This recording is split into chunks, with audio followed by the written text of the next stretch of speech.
Yes, that scenario definitely describes my life. In my 20s, age 22, graduated college, got a job selling industrial maintenance products, glorified cleaning products, and quit after 6 months of boredom and hating my job. From 20 to 24, got a job at a Mexican restaurant and then an Italian restaurant in Columbus. Realized I was spinning my wheels and decided to move to Nick. Mid-20s. This was actually a lot of fun but totally slacker. Worked as a bartender in a dive bar, then as a barback in a fancy strip club, and finally as a server in a big theme restaurant in Times Square, where I met my future wife Allison. From 26-28, Allison and I moved to San Francisco on a whim. Hey, why not? We're young. We worked low-level jobs like food server, customer service, and admin assistant. From 28-30, I tried my hand at acting, did extra work on some Robin Williams movies, local plays, and low-budget films. Lots of fun, but realized I didn't want to be a starving actor the rest of my life.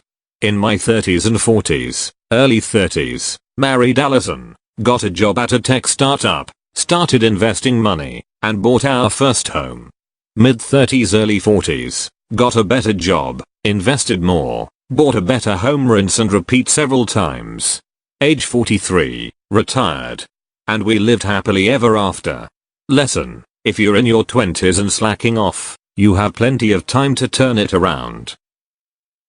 An old friend of mine was homeless as a teen, and a heroin addict in his 20s. I honestly didn't think he'd live that long. But then he got clean at 25-30, got a job as a maintenance supervisor at a research lab while studying some sort of engineering tech in the evenings. Over the years he made himself a very integral part of the company and got stock options. When they got bought up, he was bought out for several million US dollars. Thing is, to this day he looks like a punk rock goth kid with black clothes, spiky hair and piercings. Another friend was the real troublemaker in my high school. Lowest grades possible, petty crimes, car thefts, drunk driving and the occasional fights. Went to juvie and later a shorter prison sentence. He then turned around, also at 25-30, studied and worked hard. Now he holds a high position in a really big company making $200K a year. The thing is, both these guys are very much like they were back in the day. I'd even say that many of the personality traits that got them in trouble are the same that have made them successful later on. They just learned to use them in a constructive way. I did. My 20s started off pretty well. I had a full-time job and I was paying my way through school. And then I realized that I didn't want to be a police officer. Well, that just set me back, because I didn't know what to do. So, I worked a bunch of go-nowhere jobs. Then, I became an assistant for a small software company. Long story short, I realized how much I miss computers. I had taken classes in high school, but was told I wasn't smart enough to work with computers. Anyway, when the company moved out of state and I didn't go, I became a displaced worker and qualified for a semester of college. I took computer classes and the rest is history. Jump forward, I'm 50 and very successful. I'm doing what I love, and while I wouldn't recommend wasting your 20s, it turned out alright for me. Why yes. I dropped out of high school a day or two before they kicked me out. I was proactive. I spent the next 15 years doing whatever was easy. In those days you could get by with tech skills, so I never struggled finding work, but the pay for those without a degree was always mediocre and I basically lived paycheck to paycheck and defaulted on countless debts in that time. In my early 30s, concurrent with the 2008 depression, I lost my job and couldn't find a new one, so I maxed out my student loans for 4 years and worked on a CSBS. Right around the time I ran out of money, I got a job offer in the range I expected after college, and took it. Got valuable experience at a company with immense name recognition in my field.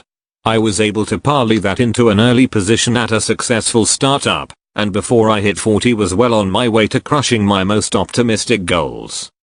I was successful on 2 levels, professionally and financially. However, I sacrificed things that could also be viewed as indicators of success, Like my personal relationships. I am single, divorced, without kids, and in my 40s. The success I have had was all a result of luck and work. Yes, I worked hard, but I also was very lucky, likely more lucky than I am a hard worker. I don't think people achieve that type level of success without a healthy dose of luck. Often being in the right place at the right time with the right people is the defining moment. You do have to work to set yourself up to take advantage of the luck that comes your way. Unfortunately, that is one of the harsh realities of life. It is not necessary that it will be like that with everyone.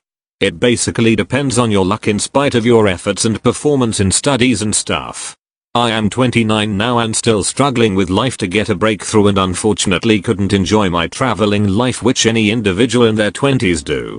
So hopefully my next decade will be a success for me going forward. An ancient Chinese emperor, Liu Bang, is a prime example. He was a slacker until 48 with very little achievement. He went to other people's house for food.